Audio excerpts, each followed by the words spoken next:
예, 메르스 바이러스의 감염 확산세가 꺾이지 않고 있는 가운데 일찌감치 바이러스의 습격, 바이러스와의 전쟁을 예고하신 분이 계십니다. 네, 이상희 전 과학기술부 장관 모셨습니다. 어서 오십시오. 네, 안녕하십니까? 예. 자, 많이 놀라셨을 것 같아요. 우리 이제 사실은 약학을 전공하셨기 때문에 관심도 있으실 것 같고요. 근데 지금 온 국민이 전쟁 아닌 전쟁을 지금 치르고 있는 상황 아니겠습니까? 그런데 장관께서 일찍이 이 바이러스와의 전쟁 이게 예견을 하셨다고 그래요. 어떤 내용입니까 이게? 예. 예, 원래 사람과 사람 간의 전쟁도 있지만 실제는 병원 미생물과 사람 간의 전쟁입니다. 그런데 사람 간의 전쟁 휴전도 하는데 병원 미생물 전쟁 휴전이 없습니다. 그런데 이 병원 미생물의 전쟁이 아주 옛날 농업사회 때는 아메바하고 싸웠습니다. 아메바 눈에 보입니다. 그래서 사람이 칼로가 싸우는 거 똑같았습니다. 그런데 이제 산업사회로 오면서는 총으로 쏘아가지고 전쟁을 하니까 그거는 현미경으로 보이는 박테리아하고 싸웠습니다. 그런데 정보화 사회로 오면서 발전하면서 이제는 우리가 전자전을 하는 것처럼 바이러스가 전자현미경으로 보이는 미생물입니다. 그래서 이제는 바이러스는 완전히 전자전이에요. 그런데 사실은 이 바이러스는 메르스뿐만 아니라 우리 제일 많은 거는 독감 바이러스입니다. 이 메르스로 해가 죽은 환자가 지금 대충 보면 9명 정도로 그러는데 7명. 그런데 그분들이 대개 다 건강이 좋지 않아가 일단은 무슨 어떤 병을 갖고 있는 분이었습니다. 그런데 사실 독감으로 1년에 죽는 분이 4,000명입니다. 그런데 그 독감으로 또 앓으면서 후유증으로 죽는 분까지 합치면 4만 명이 됩니다.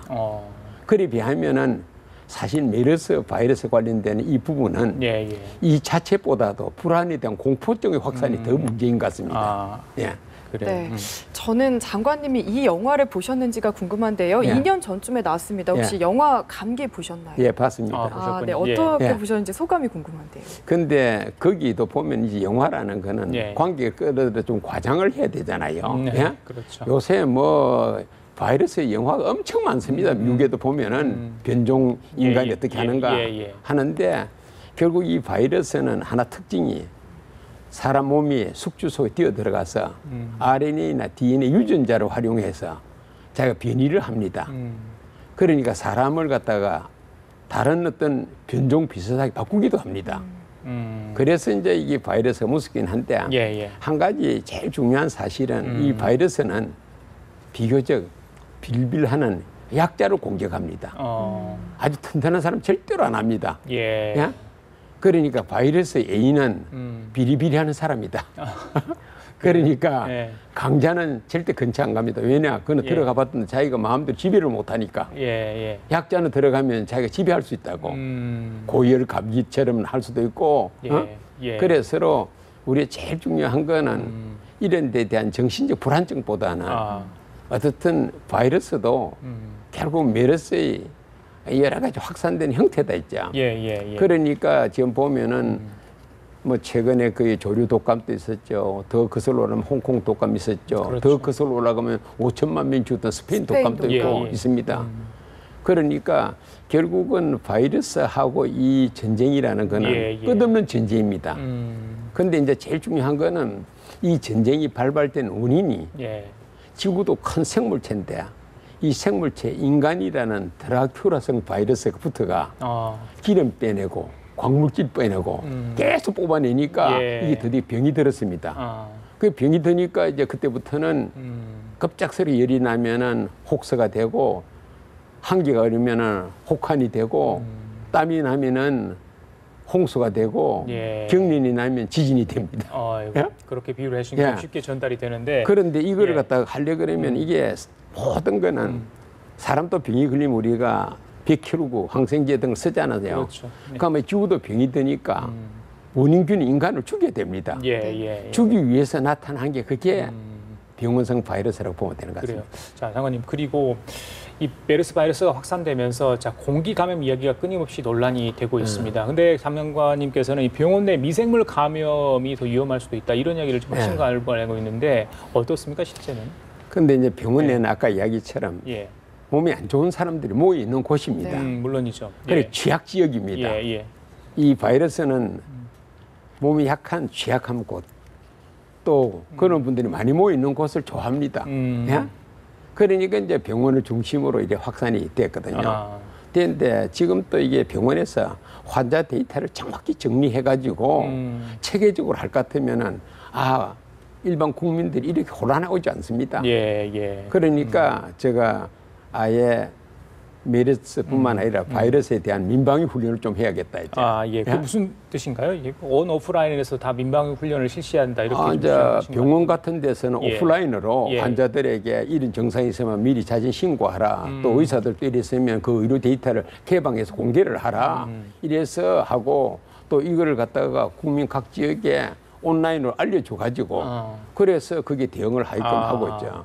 그래서 이 훈련을 좀 할 필요가 있습니다. 하는 민방위 훈련처럼 이런 훈련들이 필요하다 이런 주장이시군요. 그러면은 자연히 민방위 군이 형성되는 것처럼 해서 정신적인 백신이 생겨야 됩니다. 그래요. 그렇습니다. 네, 지금 계속해서 뭔가 바이러스와의 전쟁이라는 표현을 써주고 계신데요. 그렇다면 전쟁을 하려면 전략도 필요하고 또 전술 수립도 필요한데 우리 보건당국에 좀 조언을 해주신다면 어떤 게 있을까요? 그게 참 중요한 이야기인데요. 지금 전쟁을 하려면은 첫째 국가가 비상계엄을 선포를 합니다. 그리고 대통령이 군 최고 통치권자가 됩니다.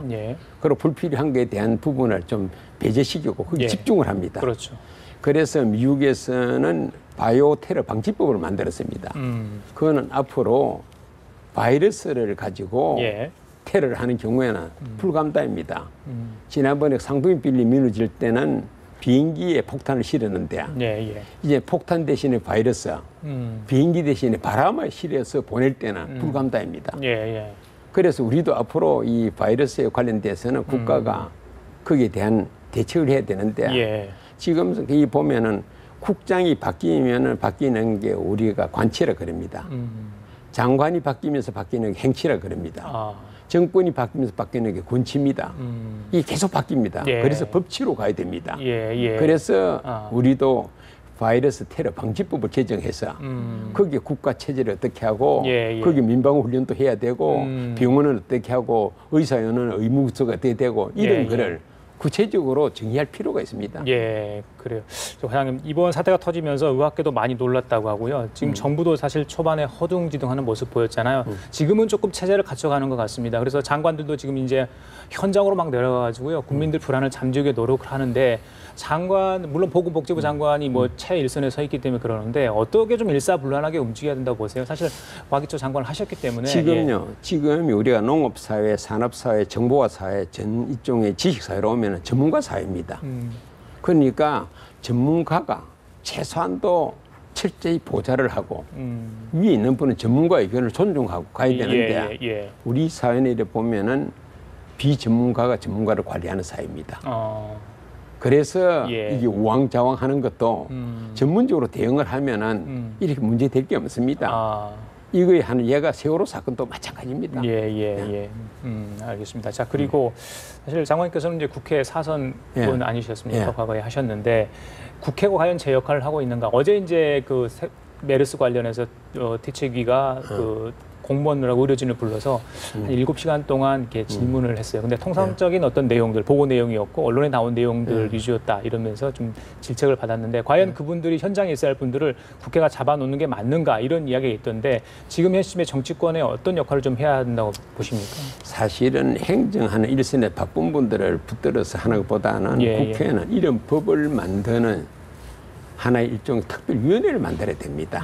그래가지고 전문 교수들, 의사들 모시다가 이 법을 어떻게 해야 될까 이걸 해서 입법을 하는 게 지금 중요하지. 국회는 입법부입니다. 그렇죠. 그러니까 입법의 역할을 갖다 이에 대응해서 법치국가로 가기 위한 법치 대책을 마련하는 게 중요하다 봅니다. 그래요.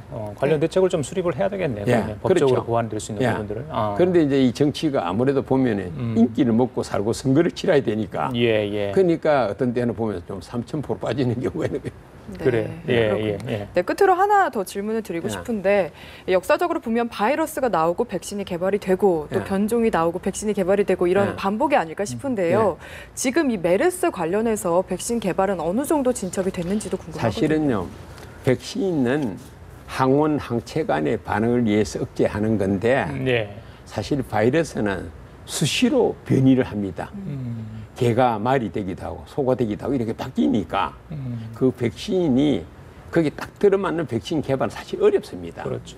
그럼에도 불구하고 지난번에 조류 독감 때 스위스 로슈 회사가 타미플루라는 걸 개발해가지고 떼돈을 벌였습니다. 그러니까 앞으로 바이오 산업을 국방 전략 산업으로 키워야 됩니다. 그래가지고 그러다가 이제 그런 거 하나 개발하면 떼돈을 법니다. 전쟁 때도 무기 장사가 떼돈을 법니다. 예? 소위 말해서 수익을 낼 수 없다고 만일의 사태 대비하지 않는다면 더 큰 화를 볼 수 있지 않습니까? 그럼요. 미리미리 좀 준비를 해야 될 것 같은데 자 마지막 하나 더 여쭐게요. 지금 이 시각 아마 박근혜 대통령이 오바마 대통령과 전화 통화를 하고 있는 것으로 저희들이 알고 있습니다. 자 방미를 미뤘습니다. 메르스 사태가 워낙 엄중하기 때문에 국민 안전을 우선시하기 때문에 그런 걸로 저희들이 알고 있는데 잘한 결정으로 보시는 건지? 저는 조금 걱정스럽습니다. 왜냐?